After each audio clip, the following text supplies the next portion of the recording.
नमो बुद्धाय। साथियों, बौद्ध धर्म के अनुसार 5 आदेश या प्रक्रियाएं नियम हैं जो शारीरिक और मानसिक क्षेत्रों में संचालित होती हैं। क्या है वे, आइए जानते हैं। पहला नियम है उत्तु का नियम। ये भौतिक अकार्बनिक क्रम, जैसे हवाओं और बारिश की मौसमी घटनाएं। ऋतुओं का अचूक क्रम, विशिष्ट मौसमी परिवर्तन और घटनाएं। हवाओं और बारिश के कारण गर्मी की प्रकृति आदि सभी इस समूह से संबंधित हैं। दूसरा नियम है बीज नियम। यह रोगाणुओं और बीजों का क्रम, भौतिक जैविक क्रम जाना जाता है। उदाहरण के लिए चावल के बीज से उत्पादित चावल, गन्ने या शहद से मीठा स्वाद, कुछ फलों की विशिष्ट विशेषताएं आदि। कोशिकाओं और जीनों का वैज्ञानिक सिद्धांत और भौतिक समानता, जुड़वां बच्चों की संख्या इस क्रम में बताई जा सकती है। तीसरा नियम है कर्म नियम। ये कार्य और परिणाम का क्रम है। उदाहरण के लिए वांछनीय और अवांछनीय कार्य समान अच्छे और बुरे परिणाम उत्पन्न करते हैं। जैसे निश्चित रूप से पानी अपना स्तर खोजता है, वैसे ही अवसर मिलने पर कर्म अपना अपरिहार्य परिणाम देता है। पुरस्कार या दंड के रूप में नहीं, बल्कि एक सहज क्रम के रूप में। कर्म और प्रभाव का ये क्रम सूर्य और चंद्रमा के क्रम की तरह ही स्वाभाविक और आवश्यक है। साथियों, चौथा नियम है धम्म नियम। इसे आदर्श का क्रम भी कहते हैं। उदाहरण के लिए पिछले जन्म में बोधिसत्व के आगमन पर होने वाली प्राकृतिक घटनाएं, गुरुत्वाकर्षण और प्रकृति के अन्य समान नियम, अच्छे होने आदि के स्वाभाविक कारण को इस समूह में शामिल किया जा सकता है।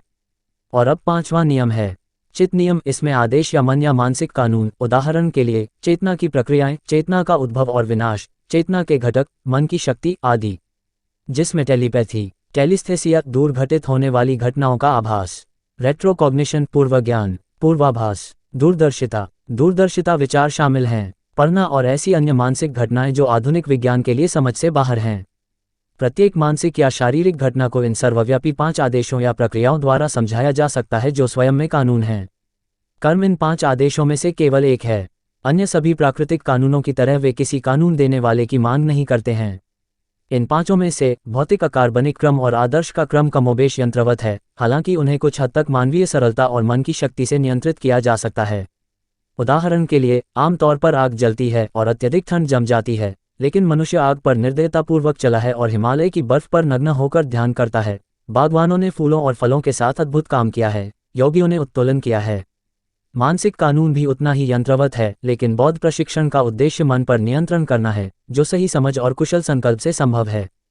कर्म कानून बिल्कुल स्वचालित रूप से संचालित होता है, और जब कर्म शक्तिशाली होता है तो मनुष्य इसके कठोर परिणाम में हस्तक्षेप नहीं कर सकता है, भले ही वह ऐसा करना चाहता हो। लेकिन यहाँ भी सही समझ और कुशल इच्छाशक्ति बहुत कुछ हासिल कर सकती है और भविष्य को आकार दे सकती है। अच्छे कर्म निरंतर बने रहने पर बुरे कर्म के फल को विफल कर सकते हैं, या जैसा कि कुछ पश्चिमी विद्वान कार्य प्रभाव कहना पसंद करते हैं। निश्चित रूप से एक जटिल कानून है जिसका कार्य पूरी तरह से केवल एक बुद्ध द्वारा ही समझा जा सकता है।